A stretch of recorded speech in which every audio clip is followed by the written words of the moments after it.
So first, maybe just welcome and thanks for speaking with us. It's very nice to meet you. But maybe just to start, it would be very nice if you repeat something about yourself. Sure. Who are you? What do you do? And what's your origin? So today, my title is Head of Cloud Risk at IBM. My title doesn't really tell you anything very interesting about me. So I'm originally from Ireland. I've been living in France for the past 30 years. And what that's taught me is to be really adaptable. And I've learned that being adaptable is super useful in security and it's super useful in life.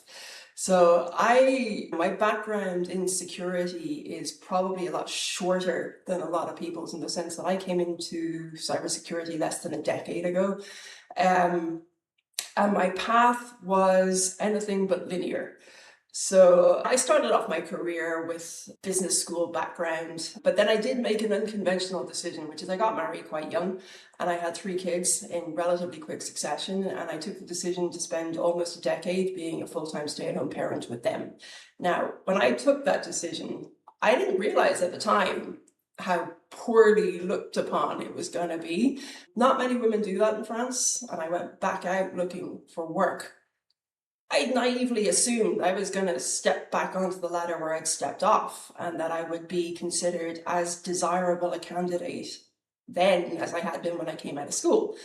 And that was not the case. I remember coming out of a headhunter interview and I was told, the sort of Parisians have a tendency to look down their nose sometimes at you. And that was exactly the reaction I got, which was, you might get work, but have no illusions about a career. And I remember coming out of that going, okay, I'm going to have to do something about this. I can either keep on letting them beat me over the head with my decision to be a parent, or I can own it and build around it and say, yeah, this is part of who I am. Who are you to question it? And I literally had that moment, standing in the rain in a street in Paris going, okay, this is where it stops. And I managed to get a job, which I adored, for about 6 years, working for a small software company. And it was a company that, by his own admission, had been founded by a misfit. He said, I started this company because I couldn't find a place where I fitted in. So I created a company where, by definition, I fit in because it's mine. And what was fantastic about that company was that there was about 30 of us when I started off, and they just gave me my head. They said, okay, we need you to do this. This is the core thing. And back then, all they wanted me to do was write stuff in English, respond to RFPs and translate stuff. But that was easy. So they let me go off and do a bunch of other stuff. And I learned how to sell software. I hung out with the developers. I asked loads of questions. And one of the things about people having low expectations of you is that they often leave you a space that you can make your own. And that's what I managed to do in that job, which was I learned about banking.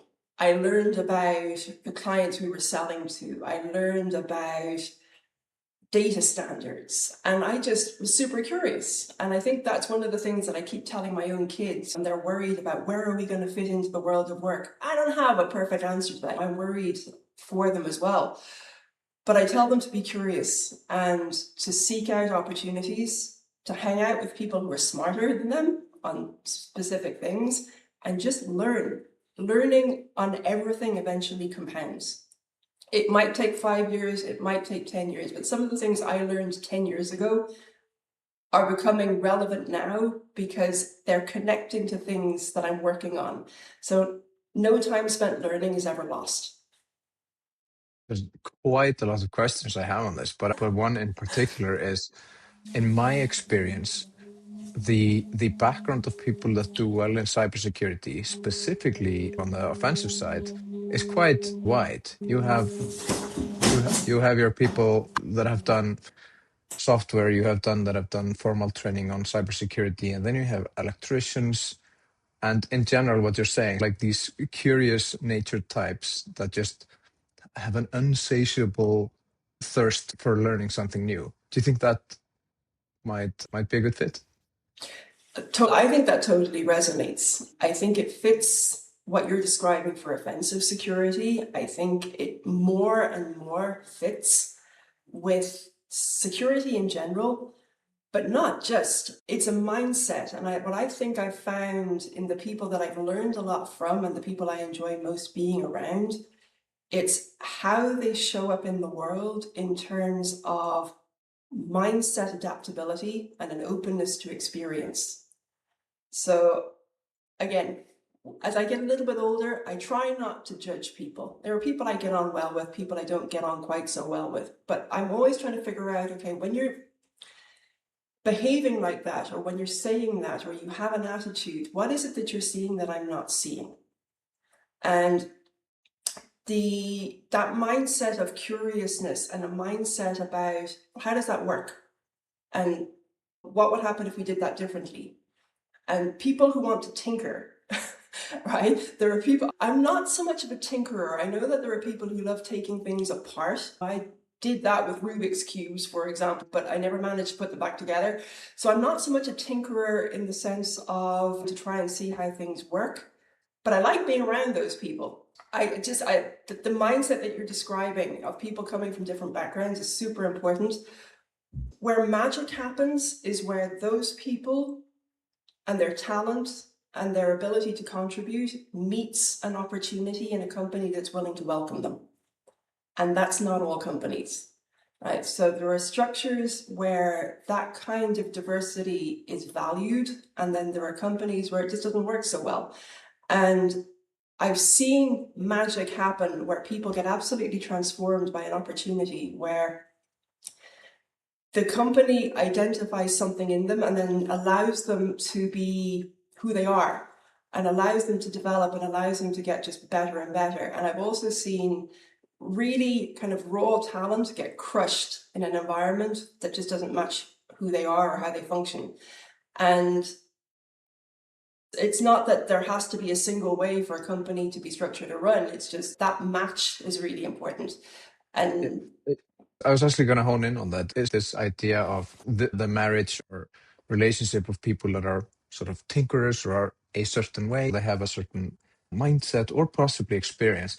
And the reason also why I'm saying or trying to hone in on the experience is that becoming a parent is quite an experience, right? It teaches you various things if you take it seriously that you cannot get that from a formal education or from a 10-year experience in a company. Unless maybe a totally kindergarten, agree. I guess. Totally agree. And like I said, I had to learn myself to kind of reframe what I learned from being a parent, because the signals I was getting from society was, you copped out. We trained you to go and be high performing, high flying, excellent, and you went to be a mother. And I had to reframe that and, like I said, own it. And I'm super proud of the kids I've raised, but I don't romanticize it. It was hard. It's quite isolating. What I learned in that experience was a massive amount of adaptability, a massive amount of resilience, and a realization that I have very little control, right? It doesn't matter how much you try and crack down on your kids, unless you actually want to break them, which was, I hope, never my intention. You don't have that much control. Like, you can bring discipline and structure, but they are who they are, and they've got their own personalities. And the ultimate act of love is allowing them to be who they are, even when it's hard. So that learning to let go and loosen my grip has been something that was part and parcel. I learned it the hard way. I think, like a lot of people, I have my own level of anxiety, and my response to anxiety is to try and control things even more. It doesn't work.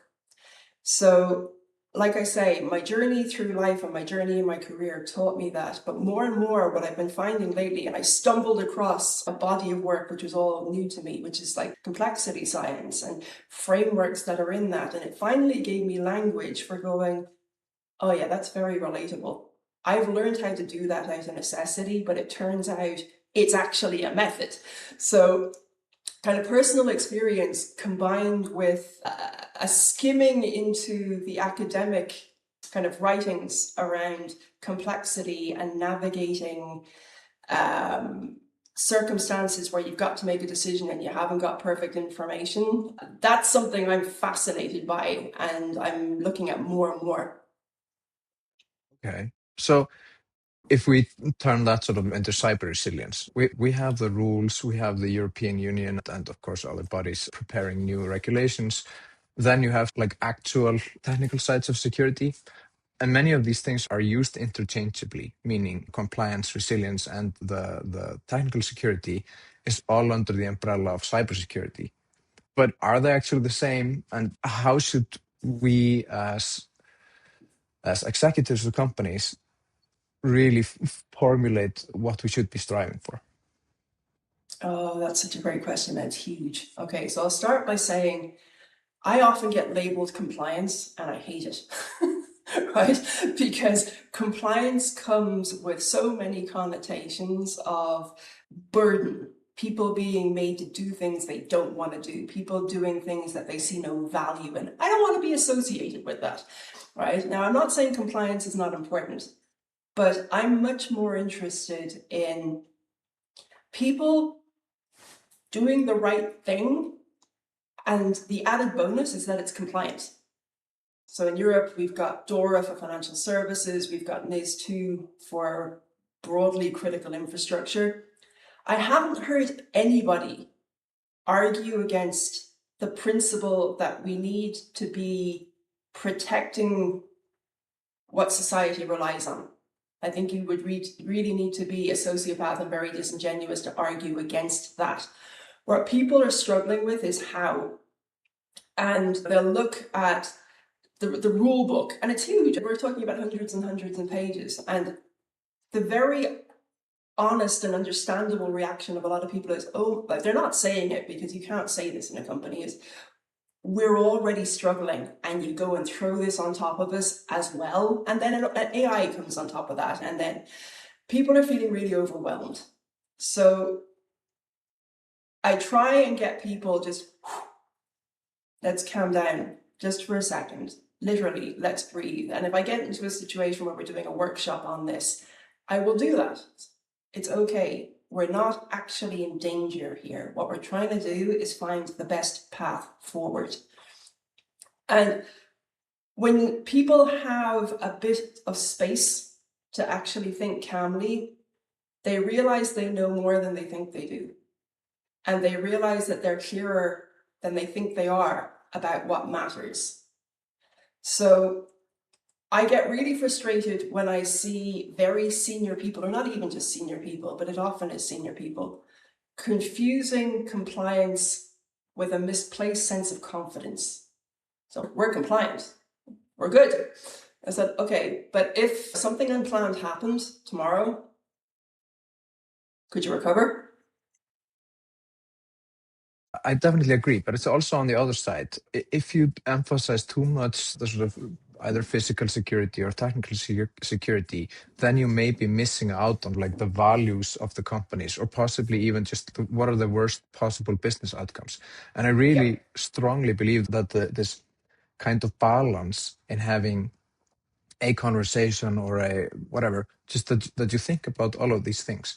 And I really like to think about, for the executives or the board, they need to understand what's the worst thing that could happen, or what are the things that could happen in general. One example I have used is, for example, in food production. If a hacker gets in there, yes, they can do a ransomware attack and make everything stop, but they could also do something with the right motivation, which is catastrophic. They could change the temperature of boiling water to 10 degrees, and then you have food contamination, and possibly the company hasn't been able to identify this. This is catastrophic. And I think that Absolutely. this sort of scenario is important for the executives to understand, and then it's the job of the IT and the other people to make sure that this is much harder, right? How do we know that we're focusing on the right things, and how do you make sure that the company is going all in the right direction? So I think you've hit on something really important, which is that the people closest to the work know the most about this. And the difficulty we have is that the people who know the most do not have the authority to make the decisions to prioritize. It's a structural problem, right? So you're talking about offensive security experts. You could be talking about OT specialists. They know, right? When companies say we don't know where to focus, that's not strictly true. There are people in the organization who know what needs to be done. The problem is they may not be asked, they may not be listened to, but ultimately the decision of where the money goes and the prioritization is put sits way above them. And I've been studying this lately in the context of resilience, and I've been looking at things like highly reliable organizations. It's a term. What is it that they do differently? One of the things they do differently is a deference to expertise. They listen to people. Now, even if somebody is low down the org chart, if that person is an expert in their domain, they get listened to. And the other thing that characterizes high reliability organizations is that information circulates. Like, how many organizations today are able to confidently say that the right level of information gets to the decision makers fast, they know how to interpret it, and then they make a decision that allows the people who know what needs to be done actually do the thing? Very few. So it's not, what you're pointing to is people know, right? There are people who know that in a food production chain, that if the temperature went up, it's a high impact, potentially low probability thing, but potentially catastrophic. And I think where we need to get to in security is structuring ourselves in a way that there needs to be enough governance and enough structure and enough authority for it not to be chaos. But the organizations need to be flexible enough so that the people who have the expertise to identify what could go wrong get listened to, and their recommendations get acted on. And today, my observation is that those people are getting more and more frustrated because what they know isn't being heard, and even when it's heard, it isn't necessarily being acted on. The maturity and maybe the size of the companies also matters here. Most SMBs, at least in Icelandic terms, they don't really have the budget or revenue to support any kind of offensive security stay in their company. So they need outside people, which creates some problems. And there's pros and cons, of course. But then they defer the decisions to just typical IT. And the IT is working in a very different world than cybersecurity, in my opinion. And the paradigm I like to draw up is like the relationship of a software developer trying to create value for the customer, and then the QA. And from the software developer, the QA is always destroying the things. They're always saying what's wrong. They're never thinking about the value. So this sort of, and this is of course not true. I'm just saying that this conflict of interest, which is really important for the overall outcome. Why is cybersecurity still this difficult when we've solved it in software? It's not, for me, it's not a problem of technology. I keep coming back to people say, oh, cybersecurity is underfunded. Maybe, right? That's not so much the argument, but we keep throwing tools at it. The technology is not the thing. Technology helps, it's necessary, but fundamentally, it's a leadership thing. Now, that sounds like super consultancy and just like lifted straight out of a management book. It's a leadership problem, but it is, because what you've pointed to is that the organization isn't able to say confidently, we know what matters most to us. We know what would hurt us most. Any organization, ask Jaguar Land Rover if they don't know today what matters most to them.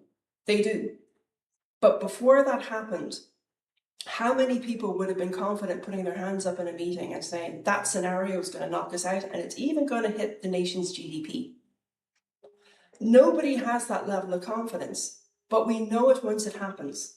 So where we need to get to, and this is actually one of the big nudges coming from operational resilience regulation, is that financial institutions, for example, are being told you need to carve out your most important business services and your critical functions. You have to name them. And from there, you start formulating your security investment. That's where the prioritization has to go. Now, I'm not saying it's an easy task, but it has absolutely blown my mind how difficult it has proven and continues to be for so many organizations, not just small ones, or like it's across the board. And what it's indicating to me is that nobody anywhere, not even the board, has full visibility of the overall organizational system. That's the problem, is that everybody sees part of it. So what you pointed to was the relationship between IT and security. For people who don't know what IT is and people who don't know what security is, it might look on the surface like you could put those two things together and it would go well, but we know it doesn't. And the difficulty we have is that cybersecurity is being told to optimize, IT is being told to optimize, the business lines are being told to optimize, so everybody's optimizing in isolation. And that was one of the things that I noticed it was one of my very first cybersecurity consulting projects. I was working on behalf of a managed service provider and they wanted to uplift their SOC, infuse it with new technology, lower costs, drive better outcomes, the usual. And when I started getting into the weeds of where the dysfunction was, the metrics that were being used to measure performance in IT were actively working against security being able to do a good job. Because if security got their way, the metrics that were managing the performance of IT went through the floor. And you can't have an organizational system that thrives when you have that kind of tension and paradox between functions, but that's where leadership comes in, right? They weren't producing good business outcomes. They weren't producing good security outcomes. They were producing deflected decisions, a refusal to engage in conflict, saving face. And that's where people in the middle get burnt out because they're trying to absorb that ambiguity. And we talk a lot about burnout and security. It's real, but it doesn't just come from sitting in front of a screen watching alerts. It comes from trying to reconcile instructions coming from one part of the organization with a reality that doesn't stack up on the other. So I wonder, do the metrics that we are producing, the KPIs of cybersecurity, IT, business, all that stuff, are they in conflict, or is it like an incentive problem at the executive layer? And I think a lot about this in terms of both cybersecurity, also like platform engineering. If the team is doing a good job, there's not a lot to report on, right? And that can create a bad picture. So that question of metrics, right? Is when I first started in security, I was being taught by people who've been around security a lot longer than me. And we were getting into metrics that matter. And I was entirely new to this. I said, okay, what matters? And they were showing me things. I was there looking at it going, okay, I'm being told by people who know what they're doing that this matters. Can't really see how it matters. I'm not any the wiser because I'm being given this number. Okay, but I'll believe them. And what I discovered over the course of time is that not just in security, but particularly in security, we have had a bad habit of measuring activity, measuring things that are easy to measure rather than things that tell us something. And a lot of this comes back to organizational cultures. I've sat in steering committee meetings and security committees where everybody in the meeting sits through the 60 or the 90 minutes and there's a run through of the deck and people look at the charts and things are going up and down and some are red, some are green, some are amber. Nobody's any the wiser when they leave, right? But everybody goes along with it because nobody wants to be the one who puts their hand going up, this is nonsense. In the context we're in today, there's a high degree of personal jeopardy that comes with being the person who goes, I don't think we're measuring the right thing here. So I understand why people don't do it. But with that said, I mentioned earlier that I've been looking at complexity as a discipline overlay of trying to figure out why we're doing things wrong in inverted commas, right? I'm not criticizing anybody, but I just think with the amount of intelligence we have and the amount of energy and the amount of commitment, we could be doing better and we could be making people's working days not quite so tough. So our organizations like certainty, right? We like things to be clear-cut, we like to move fast, and that's something that you can do in the context of problems and issues that are complicated, right? What I discovered recently is that complicated and complex are very different things and they should not be mixed up.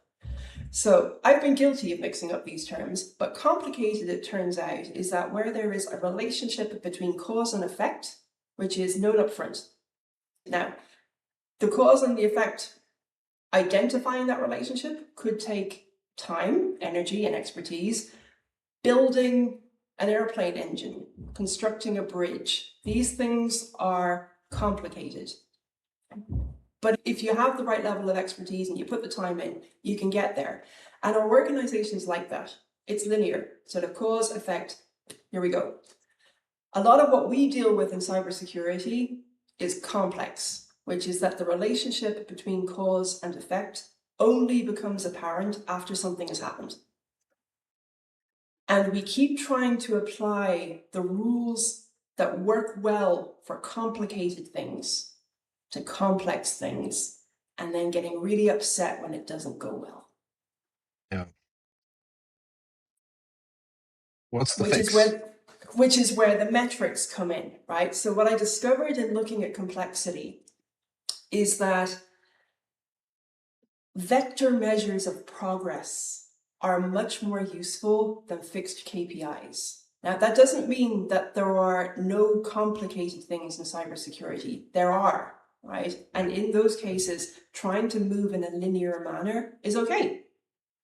But for things that require adaptability, and when we're dealing with an element of surprise, and when there isn't perfect information, and when we have constraints, what we need to try and figure out is, what are the links between these different things? What's the dynamic relationship, and how can we move?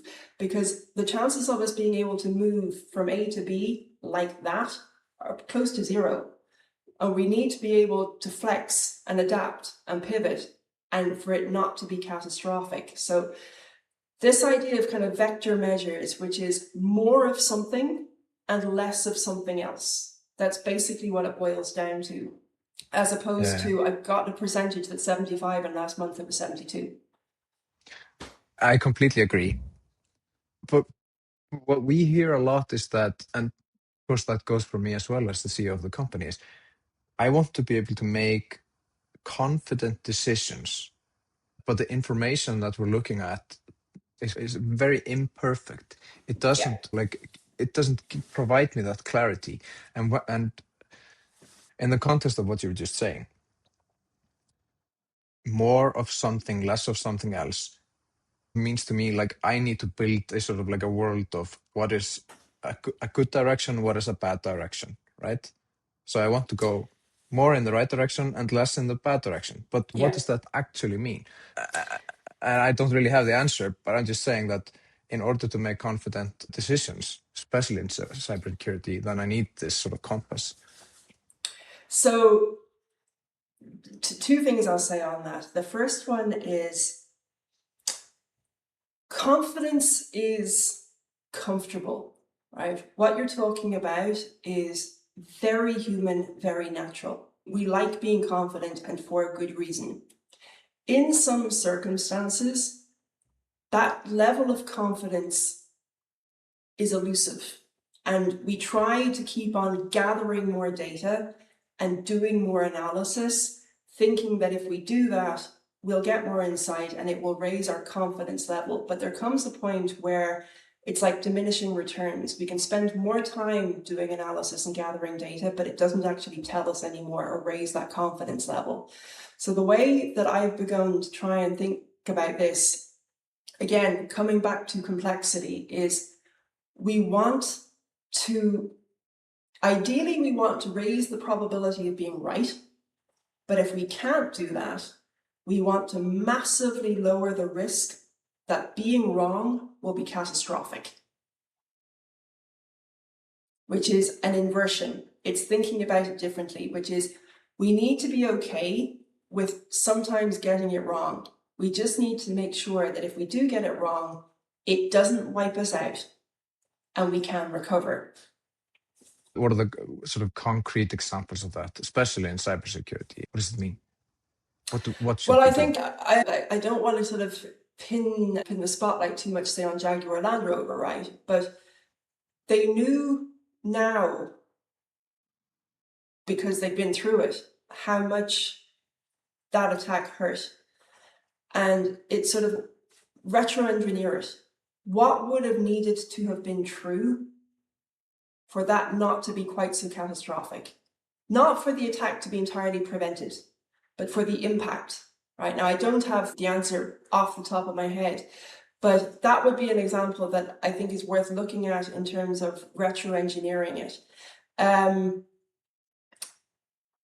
Any of the major cyber attacks that have really had arguably catastrophic, same thing, is learning from them. And the big barrier to this, though, that I find is when I go into meetings and I'm trying to talk about resilience and I'm trying to get people to think about extreme but plausible scenarios, people don't want to do it because it's uncomfortable. We don't like thinking about bad things. And what I keep trying to get people to realize is bad things happen whether or not you want them to. You might get lucky and you might escape that. And I hope you do, but you might not. And what you don't want to find yourself is improvising on the fly because you never went there even in your imagination.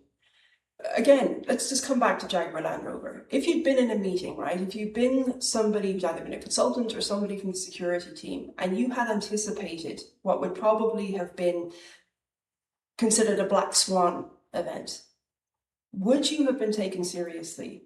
Would you have been shut down? Would you have been told you were alarmist and ridiculous? Maybe. And because people know that might be the reaction, they don't put their hands up. Like the people who know that there is a big gaping hole over there, the probability of it being exploited might be very low, but the impact of it being exploited might wipe the company out. Leaders have to be willing to hear that. And once they have the information, they need to enable the people who know how to fix it to do something about it. And that's where I think there's that massive big gap right now. And where my thinking on this has been really highly influenced was a conversation with somebody quite senior from the European Central Bank. We were talking about resilience in the context of DORA. And what she said to me was, I get really worried when I go into financial institutions and I talk to senior people and they're not able to explain to me how everything fits together. She said, that's what we're looking for. You know, regulators and supervisors get a really bad rap. But ultimately what we're trying to do is make sure that there is a coherence in how the financial services ecosystem is structured, and that if something happens, it's not going to hurt people. It's not going to hurt the economy. It's not going to hurt financial stability. And she said, when we go in and we ask questions about compliance with regulation, what we're really asking is, who are you as a bank? How do you make money? How do you use technology to stay profitable? How do you use technology to protect yourselves? What are you prioritizing and why have you made that choice? And none of it is necessarily wrong up front. It's that it has to be coherent. It has to fit together. And the big problem that we keep circling around in this conversation is that nobody anywhere in the organization has that full picture. And in the absence of that full picture, it's really hard to identify what matters most. And until you know what matters most, you can't prioritize properly. But I think that this sort of coherence is really important. Making any kind of decision needs to be made based on like the history and, yeah, like you said, what everything is connected to. What are the most important things you can do in a simple way, but without going too deep into compliance, too deep into technology, too deep into like the right incentives for the board. At least in Iceland, almost all of the ransomware attacks have originated as a kind of like a phishing thing. So there's that element. There's an open portal, there's an opportunity to do an attack, and then after you get in through the initial defenses, then you have some ways to do lateral movement. And then on the other side, you have the company that may not be able to monitor that these places have been breached. So first off, you want to be a bad target because most of those things are automated and all of that. And then you want to have strong configuration so that lateral movement, meaning you can't hop between the computers on your internal network. And the third one there is you want to be able to monitor it. And after you've done that, or before, it doesn't matter, then you want to be able to educate your people, like meaningfully educate and make your people aware of how and why phishing is made. What are the things that make us tick as people? And if you can do these things right and you can measure them, then you're in a completely different division from the companies that don't have this. And none of these individually or in coherence are really that difficult. I really like that, right? Which is starting with what you know. And when you were talking about kind of your expertise and really specialist in that, it's like, we know these three things. This is where the majority of the problem comes from. Where I would go next with that, from like just the fact that I come from a business background, is to say, if you're going into a client, try and get them to just calm down and stop worrying for a second about how vulnerable they might be feeling, and say, tell us about your business. Tell us about what it is that you do. And start maybe nudging them about what would break and hurt. Right. So, for example, I remember sitting in a debrief of a tabletop exercise that wasn't even a tabletop, actually, it was a simulation that an Irish bank did, where they knocked out their end user computing. Now, they had thought that as a bank, it would be something like their core banking platform that would hurt the most, or maybe their treasury management platform. Turned out that end user computing was massively handicapping because they lost their Active Directory. They lost contact details. They couldn't contact anybody to figure out what they actually do. And it just meant that everything was more complicated because they were all running around like headless chickens trying to go, now what? And that's the kind of thing that your expertise about where the origination could come from, but their knowledge of where it would hurt most, it's the combination that gets really powerful. So if I think back to what we've been talking, we are emphasizing the importance of sort of incentives and people and this coherence type of thing. But in the past couple of years, maybe even just a couple of months, we're living in a sort of post-AI adoption, huge amounts of automation. Even the first ransomware attack that's fully automated by AI has just recently happened, at least publicly. I wonder how important is this? And also maybe I'm gonna give you an option to talk about post-quantum readiness, especially Sure. like in the hands of AI. My take on this is that it doesn't, I don't want to say it doesn't fundamentally transform the paradigm. What it does is expose weaknesses that were already there and make it even more expensive to not deal with them. I think a lot of organizations have suddenly found that they had a lot of skeletons in the closet, and then somebody went and ripped the door of that closet open and it became really ugly. So it's not that the underlying landscape fundamentally changed. It already wasn't very pretty. It just became really obvious. Yeah. The capacity to adapt is going to become a strategic enterprise capability. The ability to make decisions in the absence of perfect information. The ability to have information circulate in an organization so that there is governance, but it's not brittle and rigid. It's there to enable so that the people who know what to do can actually do it. And they can do it fast, and they can do it in a manner that addresses problems without having to go through a 6-month planning cycle. I think what we have are technology advances on one side. You mentioned quantum, we've got AI. What it's exposing is that we have organizations that are structured for stability and for complicated contexts. And what we have is instability and complexity. But a lot of the things that I'm seeing for AI are common to readiness for the post-quantum era, which is a willingness to bear a cost now when the benefit might only appear later. A willingness to act in the absence of perfect information. A willingness to accept that we're not dealing with something linear, and that the people today who could make investments are unlikely to be the people getting kudos for the payoff in 5 or 10 years' time. A lot of it boils down to incentives. You mentioned it, and again, and it's hugely important. Yeah, I gravitate towards this sort of balanced approach. Yeah. And what we really want to be able to do is we want to make the mistakes of others help us make educated decisions. And in this, there's a balance. Some will even overcorrect, and then others will undercorrect. So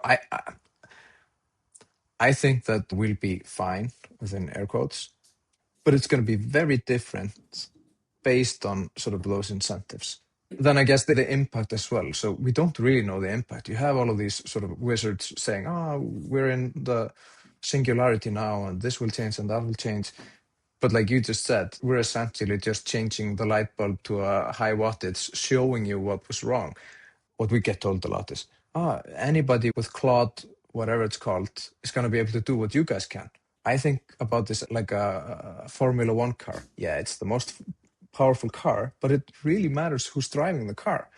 So yeah, I don't think that we've really realized the impact, and I think it's going to be a little bit underwhelming. That's absolutely an outcome that could materialize, and nobody's really talking about it. And you made me think. I like that really grounded, balanced approach. There was a time in my life where I was a lot on social media. I had Facebook and I was on Instagram for a while. And you know what? Around the time of COVID, I switched it all off and I never went back. And I got back into reading, and it might sound a little bit pretentious, but I stand by it. I have 3 books by my bed. One is The Art of War. The second one is Meditations by Marcus Aurelius. And the third one is This is Water by David Foster Wallace. And my take is, if I was only allowed to bring that onto a desert island, I'd be good. And if I managed to apply the wisdom in those books to my life and my work, I'd be doing super, super well. How can you take these learnings when you have the social media sort of overinflating everything, but you also have a sense of maybe urgency, or there is an actual risk? How do you actually virtuously approach that concept? To really boil it down, it's about not fighting with reality. Reality is. And most of our problems in life and work come with not accepting reality as it is, and wishing that it was something else, and wishing it would be more amenable to what we want it to be. So that's the starting point, which is not fighting with reality. And when things happen, accepting them and saying, now what? What can I do? Not getting upset that it is inconvenient, not getting upset or angry or blaming anybody that this thing happened. It happened. Now what? And there's 2 aspects to it. It's dealing with things as they present themselves, and also learning from it and saying, this thing happened. What might I do? What's within my locus of control? What courses of action do I have available to me? Really, not the ones I wished I had. What can I really do that will allow this not to happen again? Or if it did, it wouldn't hurt me so much. I like it. So is this the wisdom that you would leave any listener with? I would. And you know what? I don't want to give the impression that I have got everything figured out. It will be the journey of a lifetime to try and build more wisdom. But I'm definitely much better able today than 20, maybe even 5 years ago, to say I've stopped fighting with reality. I've got much better at that, and my days go so much better. Okay, I love it. I think that we are out of time for now, but I want to genuinely thank you for having this conversation. It was really enlightening, and I guess I need to actually read the Meditations by Marcus Aurelius. Is there anything that you would like to say or get across that we didn't go over? Feeling that you can do something. So if you are feeling overwhelmed, and if everything that's being thrown at you in terms of the external environment, do something.